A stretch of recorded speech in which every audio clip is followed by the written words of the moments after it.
Hello everyone, this is the part 2 video of properties of material. Already in the last video, I have discussed these 5 questions.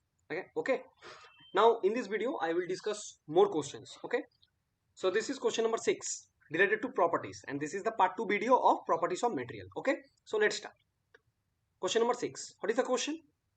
The deformation of a material that vanishes immediately after the removal of load is called option A elastic deformation, option B plastic deformation, option C viscoelastic deformation, option D efficient deformation.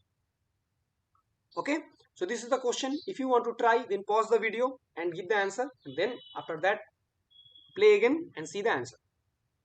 Question का मतलब क्या है कि इनमें से कौन सा deformation जो कि लोड रिमूव करने के बाद इमीडिएटली वैनिश हो जाता है, यानी कि when we remove a load from a material. For detailed discussion, you need to see my conceptual videos, okay? But this is just a practice series, so we can't discuss in detail. I can't discuss. ये practice series है तो हम detail में discuss नहीं कर सकते हैं. Just मैं आइडिया दे रहा हूँ कि इनमें से कौन सा डिफॉर्मेशन है जो कि लोड अप्लाई करने के बाद इमीडिएट रिमूव हो जाता है. ठीक है, the answer is a elastic deformation. But still I am discussing something. Let's talk about deformation. What do you mean by deformation? These are very basic things that people mainly doesn't know. Do not know, not doesn't know. Deformation का मतलब है the change in dimension. The change in dimension.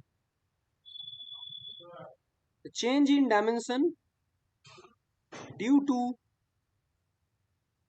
application of load. Application of load. इसका मतलब क्या है? मतलब यही है. For example, in this case we are applying load from both the end, and as a result what is happening, the dimension gets changed. dimension change हुआ इस material का. dimension means length, thickness, width. okay, these are called dimension. तो जब हम इस material को load apply कर रहे हैं तो मटेरियल लंबा हो रहा है, दैट मीन्स इसका length is changing, length increasing, and इसका जो थिकनेस है ये डिक्रीज हो रहा है, थिकनेस घट रहा है. तो इसको हम बोलेंगे डिफॉर्मेशन. ये मटेरियल का डिफॉर्मेशन हो रहा है. Deformation means dimension change. और डायमेंशन चेंज कब होगा? अगर हम लोग लोड अप्लाई करके डायमेंशन को चेंज कर रहे हैं किसी मटेरियल को, उसको हम बोलते हैं deformation process. Okay, now deformations are two types. Not two types, 3 types of deformations there: elastic deformation, plastic deformation, viscoelastic deformation. Elastic deformation means we apply the load, dimension change. But the moment at which we stop the load, जिस moment पे हम load apply करना बंद कर देंगे, उस moment पे फिर से मटेरियल वापस अपने ओरिजिनल डायमेंशन में आ जाएगा. अगर ऐसा हुआ कि हमने लोड अप्लाई किया, डायमेंशन चेंज हुआ, लोड स्टॉप कर दिया, लोड जीरो कर दिया, material back to its original dimension. अगर ऐसा हुआ तो उसको हम बोलेंगे elastic deformation. Elastic deformation means temporary. जब तक लोड अप्लाई करेंगे डायमेंशन चेंज होता रहेगा, लोड स्टॉप, मटेरियल फिर से back to its original dimension. Okay, so वही लिखा है, the deformation of a material that vanish, मतलब गायब हो जाता है इमीडिएटली, तुरंत, after the removal of load. Load हटाने के बाद ही तुरंत आ जाता है, तो that is called elastic deformation. Okay, next. Now one thing I want to just clear, we are applying load like this, but if we push the material, that is also called deformation. अगर हम material को हम push करते हैं, इसको बोलते हैं compressive load. ये भी लोड है, right? This is also load, but this load is called compressive load. इसमें भी डिफॉर्मेशन होगा. सो ऐसा नहीं कि deformation will always takes place in tensile load. No, this is called compressive load. Load apply करने से whenever we apply load, deformation will take place. Remember this thing. Now question number 7. The deformation of a material that does not vanish after the removal of load. Option is same. इसका मतलब क्या है?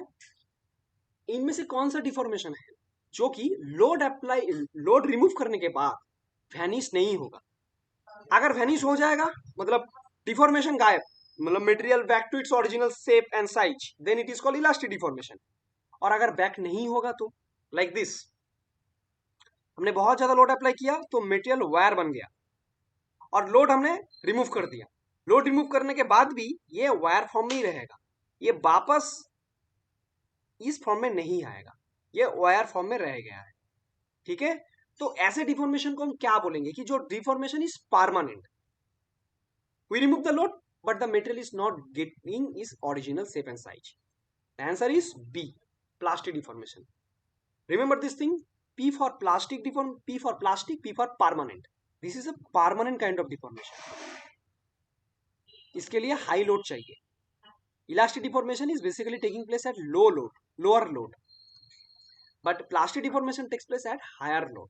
तो if we apply high amount of load then the material will deform permanently. Material का size, dimension, size permanently change हो जाएगा और इस चेंज होने को बोला जाता है plastic deformation. Next question, the ability of a material to resist or withstand plastic deformation। यानी कि क्वेश्चन नंबर 7 में हमने बोला कि प्लास्टिक डिफॉर्मेशन क्या है।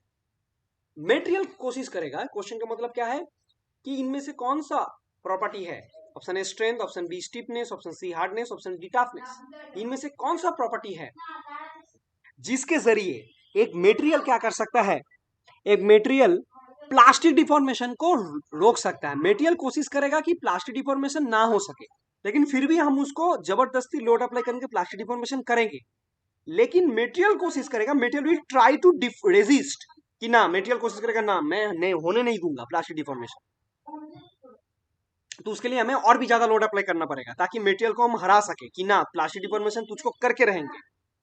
ओके, तो ऐसा कौन सा प्रॉपर्टी है जिसके जरिए एक मटेरियल प्लास्टिक डिफॉर्मेशन को रोकता है, रेजिस्ट करता है plastic deformation? The answer is strength. Okay, this is the another definition of strength. So already I have given one definition of strength. The ability of a material to withstand load is called strength. Load means this is high amount of load, but the more appropriate definition of strength, अगर strength का अगर appropriate definition बोला जाए, this is the more appropriate definition of strength. What is strength? The ability of a material to resist or withstand plastic deformation. Plastic deformation को resist करने का जो ability है एक मटेरियल का, उसको हम बोलते हैं strength. Not stiffness, not hardness, not toughness. Okay, strength means plastic deformation को रोकना। Next, the ability of a material to withstand और resist elastic deformation. This is very important. अगर एक मटेरियल प्लास्टिक डिफॉर्मेशन को रेजिस्ट कर रहे हैं तो हम उसको बोलेंगे कि मटेरियल के पास स्ट्रेंथ है, that is why it is resisting plastic deformation. लेकिन there is another deformation that is called elastic deformation. You already know what is elastic deformation. This is the definition of elastic deformation. Question number 6, now when we try to elastically deform, जब एक material को हम load apply करेंगे, deformation तो उसका होगा ही, चाहे elastic हो मतलब टेम्पोररी डिफॉर्मेशन हो और परमानेंट डिफॉर्मेशन हो, the deformation will take place, लेकिन the material will try to resist कि डिफॉर्मेशन ना हो सके। तो when a material resist elastic deformation, उस रेजिस्टेंस को क्या बोलेंगे, उस एबिलिटी को क्या बोलेंगे कि जिसके वजह से एक मटेरियल इलास्टिक डिफॉर्मेशन को रोक रहा है? What is the resistance called? Option A strength, option B stiffness, option C hardness, option D toughness. Strength is not the right answer because strength is the ability of a material to resist plastic deformation. But in this case, it is asked elastic deformation. The answer will be stiffness. This is also a mechanical property. मैं सबसे पहले ही बोला था part 1 का video में, when I was discussing this thing, I have written the mechanical properties, strength, hardness, ductility, toughness, etc. I have written. मैंने etcetera लिखा था, मैंने बोला था कि और भी बहुत सारा प्रॉपर्टीज है। तो now you came to know one more mechanical properties that is called stiffness. What is stiffness? Stiffness is the property, mechanical property of a material by virtue of which, जिसके वजह से एक मटेरियल इलास्टिक डिफॉर्मेशन को रोक सकता है। Okay, so the ability of a material to withstand elastic deformation is called stiffness, not hardness, not toughness. And strength is the ability of a material to resist plastic deformation.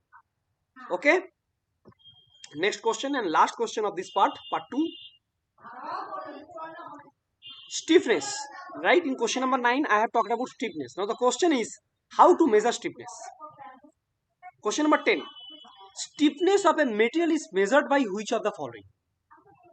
Stiffness is a mechanical property, right? तो इसका एक value रहेगा. When we से strength, hardness, toughness, इन सब का एक value है. Mechanical property सबका वैल्यू है. तो अगर स्टिफनेस का वैल्यू हमें चाहिए तो कैसे मिलेगा? किसके जरिए हम लोग स्टिफनेस का वैल्यू मेजर करते हैं? The question is stiffness of a material is measured by which of the following. कौन सा प्रॉपर्टी के जरिए, इनमें से कौन सा है जिसके वजह से we can measure stiffness? Option A yield strength, option B ultimate tensile strength. In short, it is called UTS. I will talk about this also, don't worry. Option C elastic modulus or Young modulus. What is this? This will be covered in tensile testing. When I will discuss about tensile testing part, जब मैं practice series में tensile testing के बारे में बात करूंगा तो I will talk about this thing. Option D CR modulus, and I will discuss this thing also. But अभी के लिए इसका आंसर जान के रखो, option C stiffness. Stiffness is measured elastic modulus. So elastic modulus is the indication of stiffness. High elastic modulus means high stiffness. Okay, so stiffness measure किया जाता है Young modulus के जरिए और elastic modulus के जरिए. Okay, so ये जो मैं क्वेश्चन करवा रहा हूँ, हो सकता है तुम लोगों के कॉम्पिटिटिव एग्जाम में ऐसा हुबहू क्वेश्चन नहीं आए.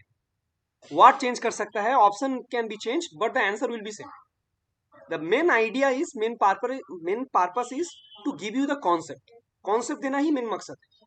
Option can be changed. Question का फॉर्मेट, क्वेश्चन का वर्ड चेंज हो सकता है, क्वेश्चन पूछने का तरीका अलग हो सकता है, but the concept will not be change. What is the concept? The concept is stiffness is measured by elastic modulus.